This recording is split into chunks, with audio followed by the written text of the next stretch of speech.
Hi, welcome to the self-defense edition of Gloves Off. Today we're going to be looking at whether you need to do a martial art to learn self-defense. We're also going to be looking at a few different techniques. An escape from someone trying to drag you backwards, an escape from a shoulder grab, and even from someone pinning you to the ground and trying to punch you. Hope you find it useful.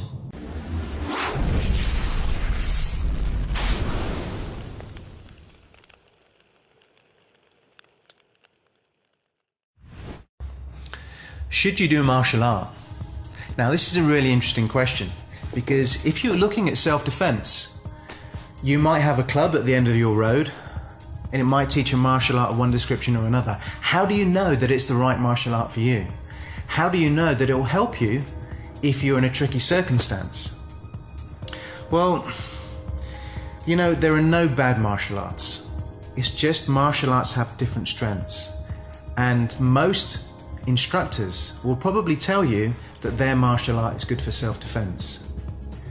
After all, they all have practical roots. If you look back over thousands of years, you've got the samurai, you've got the Chinese warriors, even going back to the Brazilians and this sort of thing.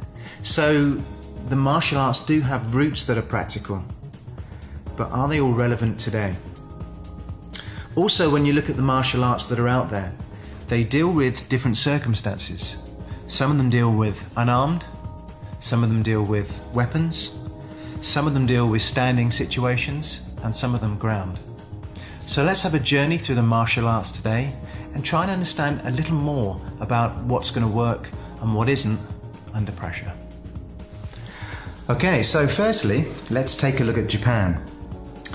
Now, in ancient Japan, in feudal times, there were a class of warriors called the samurai. Now, essentially their job was to do their master's bidding. And on the battlefields, they developed an art called Japanese Jiu-Jitsu.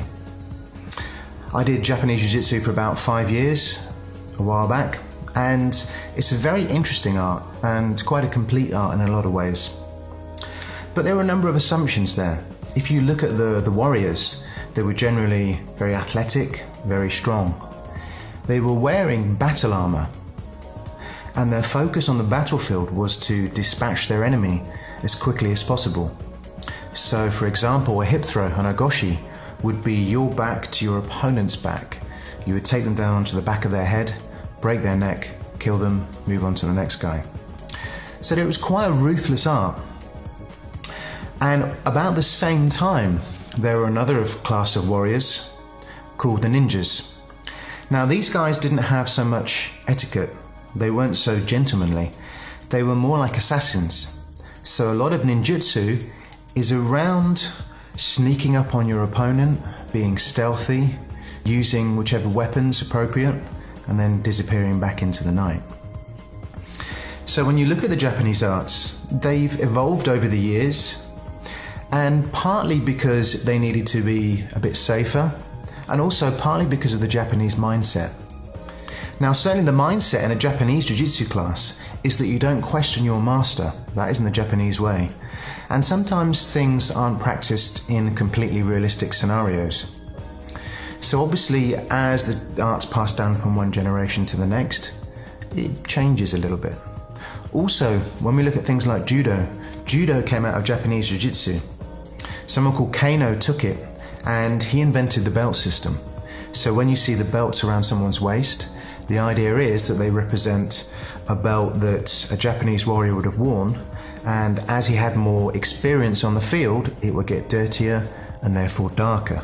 That's why the belts go from white to black. Judo is a great art for throwing. Certainly some of the throws are spectacular in judo.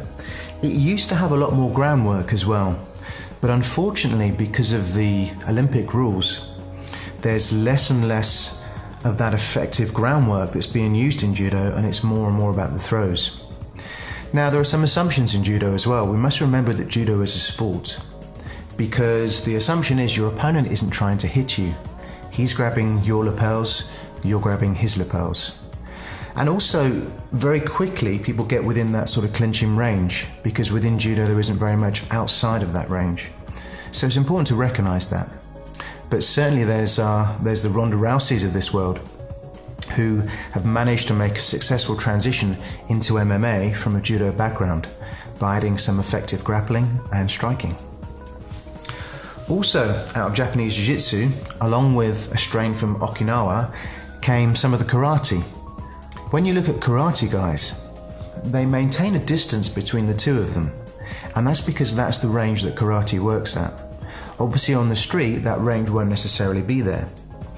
Also, a lot of the striking in karate is based around semi-contact.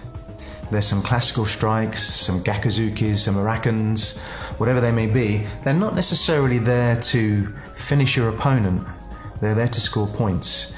And certainly within karate you do see a lot of points fighting.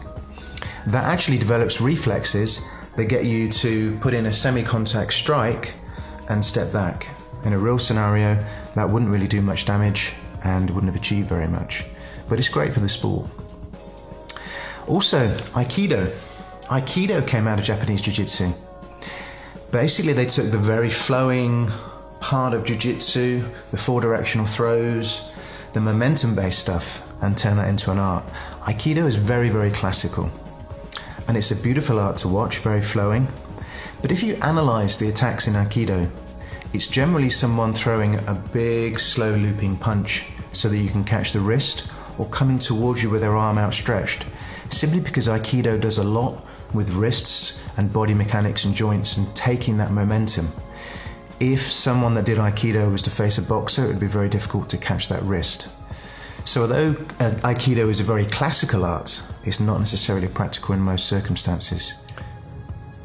So now that we've seen the Japanese martial arts, what do they mean to us in terms of self-defense? Well, the first thing we should look at is gross motor skills. Now, if you were attacked tomorrow under pressure with a sense of urgency and adrenaline, you would only have access to your gross motor skills. And some Japanese martial arts, in fact some martial arts globally, involve a lot of fine motor skills. And under pressure that's going to be very difficult to achieve. Some of the arts are also quite complicated. Now if you look at Aikido for example, while it's a beautiful art, it takes many years to get to the stage where you can effortlessly throw someone else around. So that's an important consideration. And finally, some of the martial arts have elements that are either sportive or classical. Now things like classical martial arts or sportive martial arts don't really relate to you in terms of self-defense. Why? Because there's no points and we're not doing a history lesson. So while all martial arts are good, there are no bad martial arts. Each one has its strengths and weaknesses. So as we do our global journey, we can have a look at some other martial arts around the world and try and identify what use they can be to us in terms of defending ourselves.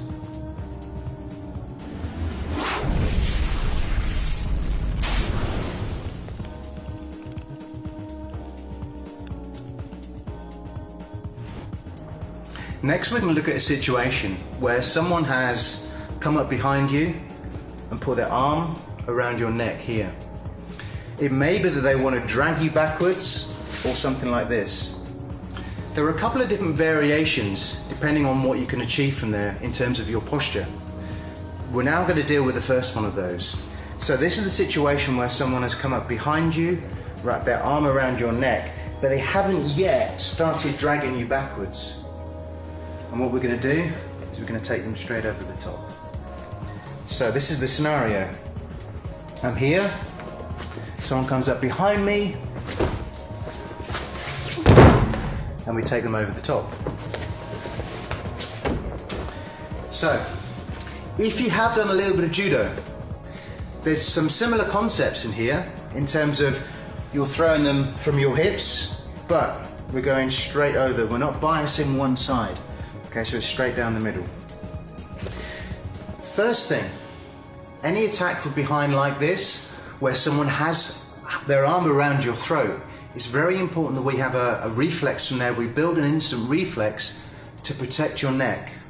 This is because on either side of the neck here, we've got the carotid arteries. They carry the blood, therefore the oxygen to the brain. Once they're blocked for about 10 seconds, you're unconscious. Who knows what could happen then? So first of all, we're going to protect the neck. The way we're going to do that is by bringing both hands up, putting them into the crook of the assailant's arm here, pulling your elbows into your ribs and tucking your chin. It's always good to build this reflex. It could save your life one day. So the first part is here.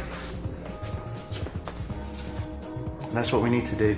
Get the hands in nice and deep here. Make sure your elbows come to your ribs. And now look at this. The elbows are sort of part of my ribs and my torso. Everything's nice and strong from this position. The second thing we're going to do is we're going to do a level drop. So what we're looking at doing is dropping your level a little bit, bringing your feet outwards and bending your knees slightly. Here.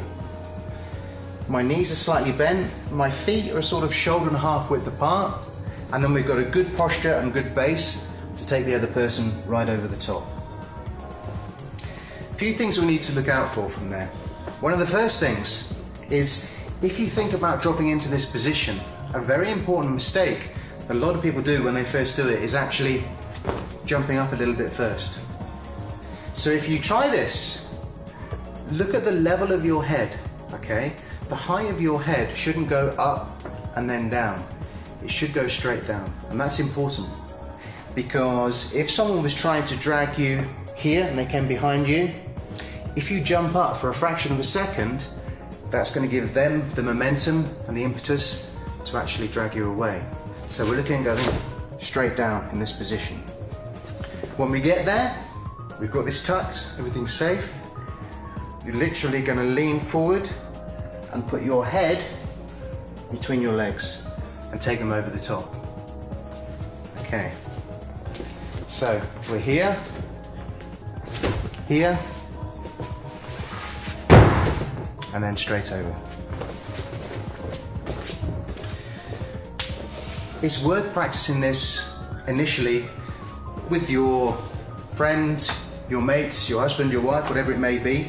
Just practicing this first bit here.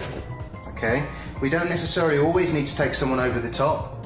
In fact, this last bit here is the easy bit. The bit we need to make sure we can get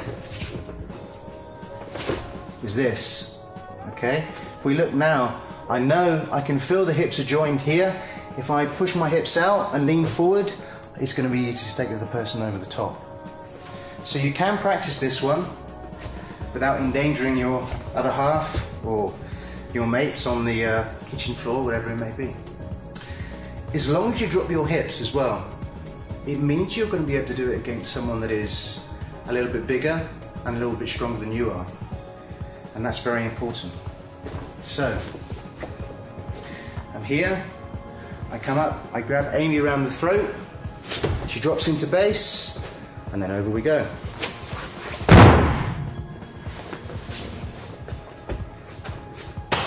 It's as simple as that.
Let's have a look at a shoulder grab defense.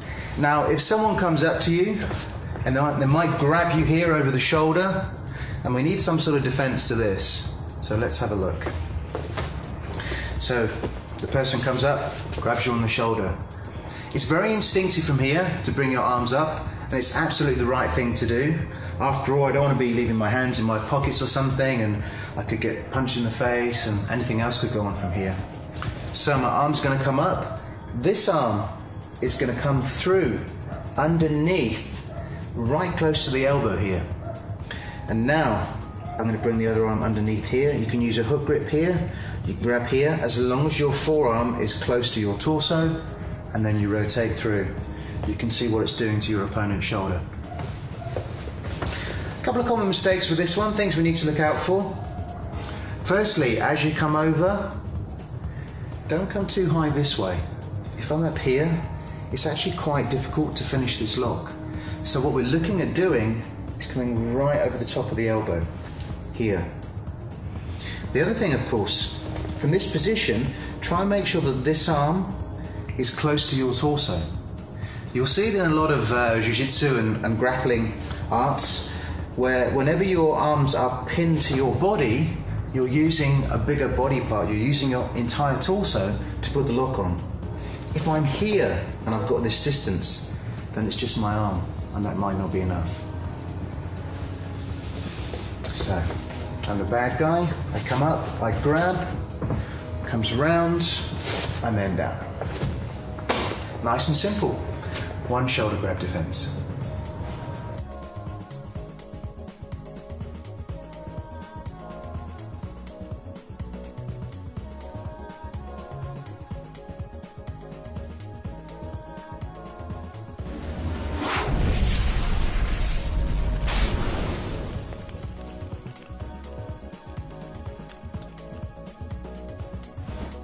Let's talk about ponytails. Believe it or not, ponytails are the #1 priority for rapists.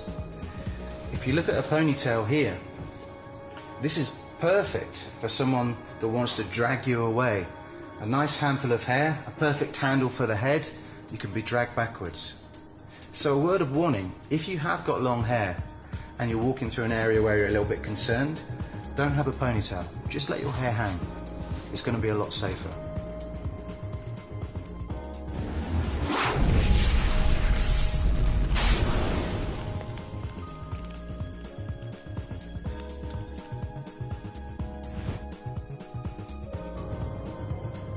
In the last episode, we looked at a strangle escape from underneath top mount. So you were on your back, someone was reaching forward to your throat here, and you could roll them off. Now that's okay if someone's actually trying to strangle you. But what if someone's in the same position and they want to punch you? Now this is sort of dependent on male, female. Perhaps if it was a guy attacking a woman, he might have his hands around her throat. If it was a guy and another guy, then perhaps there's more chance of punching and striking from there. But either way, the concept of the technique is the same. We're going to trap an arm and a leg. We're going to bridge our hips up and roll over. It's just now we're going to have to be dealing with someone trying to throw punches at the same time. So let's have a look. So I'm here. Here's my assailant. First thing we're going to do, if you look at this position right now, I don't really like this distance. This is pretty dangerous for me. There's a very good chance from here and this distance that I'm going to catch a punch. So what I'd like to do is close the distance and get my head a little bit closer. Now there's a number of ways we could do that. It may be that you could either bump your hips up or plant a foot and use your knee to bring the other person down to you. Now obviously if we do this, we need to be covered up at the same time, but we could use that to bring the other person down. Another way to do it is actually to sit up. Now if you're a little bit up this way, then we can actually cover up and we can sit up and bring the other person down. So from here, up, pull them down. Either way, whichever way we do it, they're going to have to plant their hands on the floor. If they don't, they're going to face plant. So it's very instinctive for this person to then put their arms out to save themselves. That's okay, that's not so bad. What we're going to do from there is we're going to glue our head up against the chest and have our arms over the back, okay? What we're looking at doing here is one arm coming across over the back, the other one making a hook grip, and you're gluing your head, okay? From this position, if I'm pushing off of my feet, it's very difficult for Amy to be able to get a punch in. And my head's nice and close and glued. So it's going to be very difficult for her. So let's take that from the top again.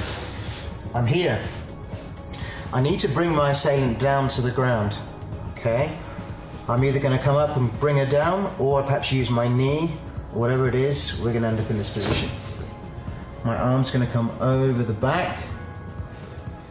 I'm going to bring my other hand over the top and glue my head, okay? This is all glued now. I'm very close. It's very difficult for a strike to come in here. Now, I'm going to need to trap this arm. So my arm's going to come up through the inside and drag it in so it's glued to the waist here. Now you've got the arm trapped.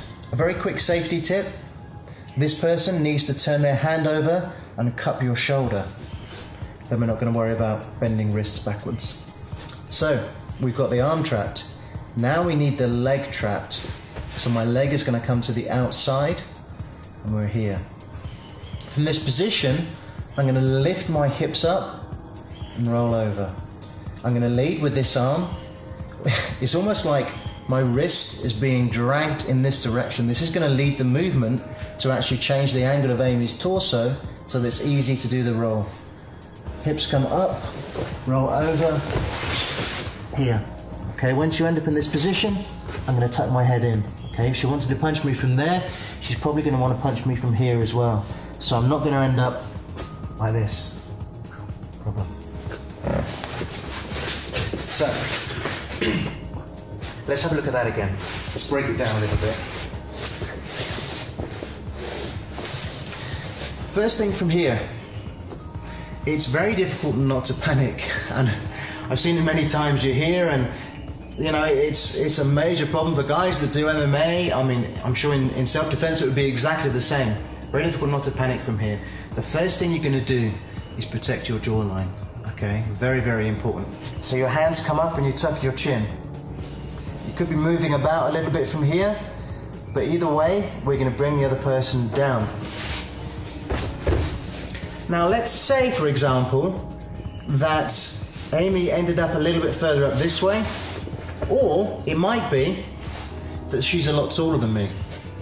Either way, this isn't great because it's difficult for me to get around this arm.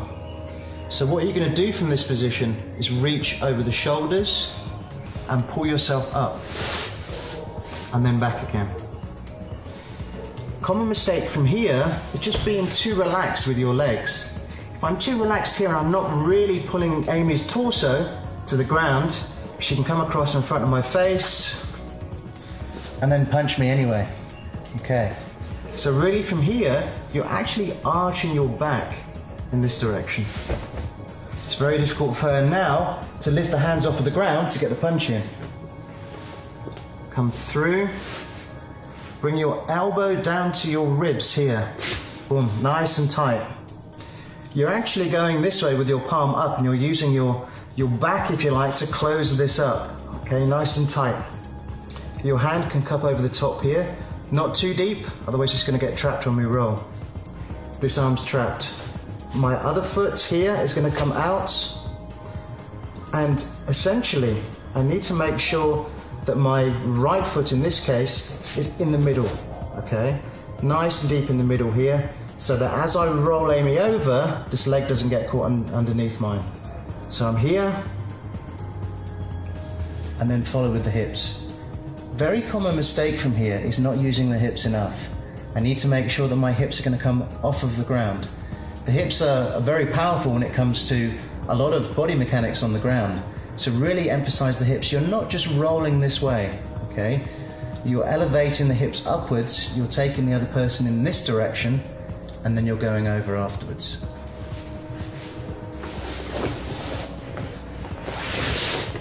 Tuck your head in, cover the arms if you can,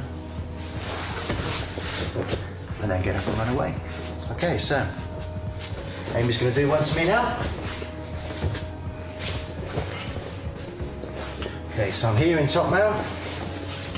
I'm going to get thrown down some strikes. She covers up. She's going to bring me down to the ground. Good. Arm comes over the top.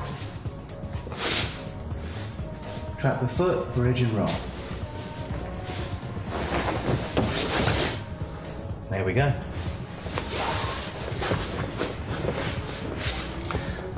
Trap and roll from a punch. Thanks for watching. If there's something in particular you'd like covered or a question you'd like answered, drop me a line and we'll see if we can put it in one of the episodes.